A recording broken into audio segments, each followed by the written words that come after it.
Hi, eighth graders. Today we're going to be doing something a little bit different at this Social Studies Independence Station. So go ahead and pull out your constructed response from your MLQ. And I wanted to remind us what our exit ticket looks like for today. The purpose for today is to try and figure out what is a good way that we can improve our constructed response scores on social studies. And one of the main ways you can is through outside knowledge. Okay, so we know a lot more about the Reconstruction era now than we did a few days ago. And we are going to revise what we wrote and then type it up into a Google Doc and share it with our teacher. So why don't you go ahead right now and create a Google Doc. Make sure in the heading you include your name, the date, which is November 13th, 2015, and then this title, MLQ number 4, Constructed Response Revision.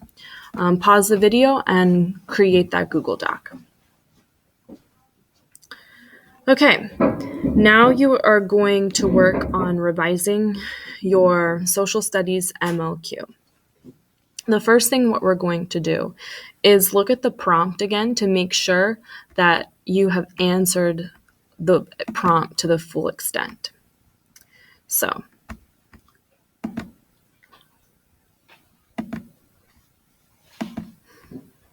this MLQ gave us a little bit of a break. It wasn't 6 or 7 documents today. It was only just 2. And I am looking at the first thing I do when I look at a bunch of documents for a document-based question is the dates. Okay, so I see it's 1866. I know this is after the Civil War. And then this is 1867, same thing. So we are in the Reconstruction era. I know that slaves have been freed. So in my essay, anytime I refer to people that have been freed, I call them ex-slaves or freedmen. So if you did that and if you made that mistake and referred to them as slaves, go ahead and write in ex-slaves, EX. So EX hyphen slaves, just so you know that you don't make that mistake because they have been freed. They're not slaves anymore. You can also call them freedmen. Okay, so before I even read the documents, I am going to look at the directions. I need to have at least 2 or more paragraphs. So if you only have one, you know that you need to at least have one more. I need to show evidence, so that means citing directly from the text, the documents, and putting preferably in parentheses documents 1 or 2. And then I need to include facts from my own knowledge, which we're going to add in today with our revisions. All right, so my prompt is, explain the condition of freed slaves during the Reconstruction period. Okay, so I need to figure out what is the condition of freed slaves. Let's go back into the documents. I won't read them all, but I'll read some of the main parts of it. So in document 1, it says, any Negro found drunk within the parish shall pay a fine of $5, or in default thereof work 5 days on the public road or suffer corporeal punishment as hereinafter provided. Okay, so anyone that's drunk has to pay $5 or work 5 days. All right, that doesn't sound great. All right, no Negro who is not in the military service shall be allowed to carry firearms or any kinds of weapons. All right, so Black people can't carry guns. That doesn't seem fair if other people can. No Negro shall be permitted to preach to congregations of colored people without special permission. No Negro shall be permitted to rent or keep a house within the parish. Violating this provision shall be immediately ejected and compelled to find an employer. So this all looks like pretty harsh for no reason. And I know now from what I've learned about Reconstruction that the Black Codes or Code Noir was a way to control people that had just gotten released from slavery. So they were free in the sense of the law, but they weren't actually free because they had all of these harsh rules controlling their behavior. So if I'm going back to the prompt, the condition of freed slaves during the Reconstruction period, well, document 1 tells me it wasn't the best. They were under a system of oppression and control.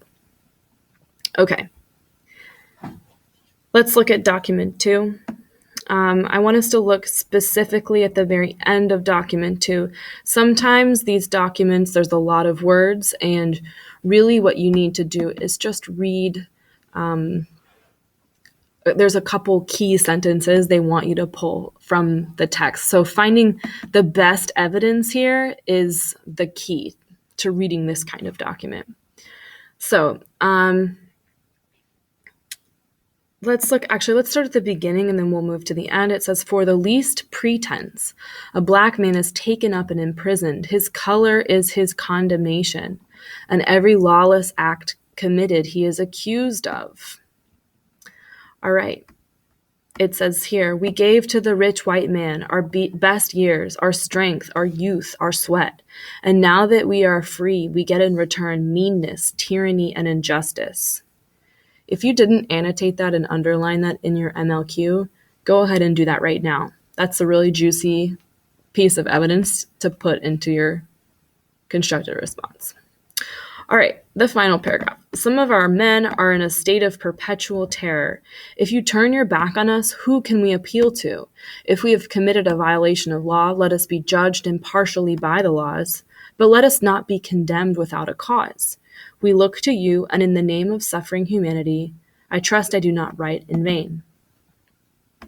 Okay.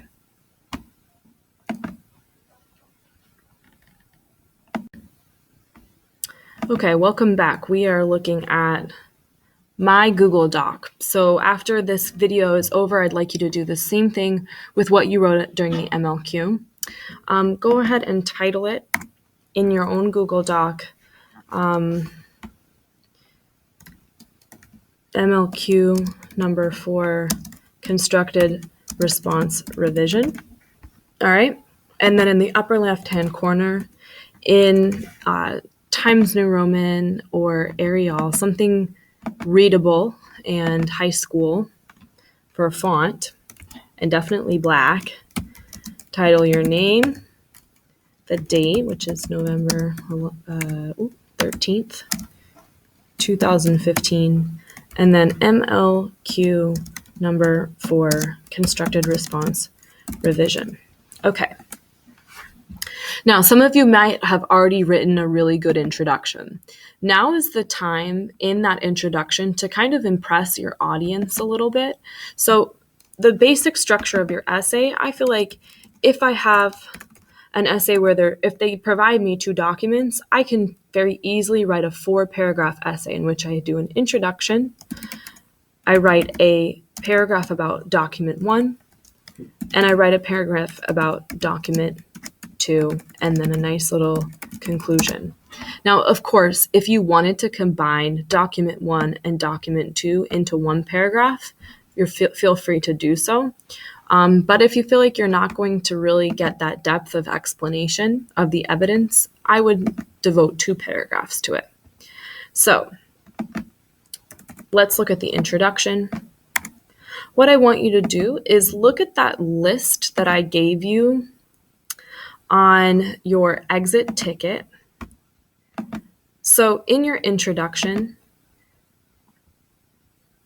talk about how oppressive the system was that treated ex-slaves or freedmen during the system of Reconstruction, and how basically they had gone from slavery to another kind of human slavery.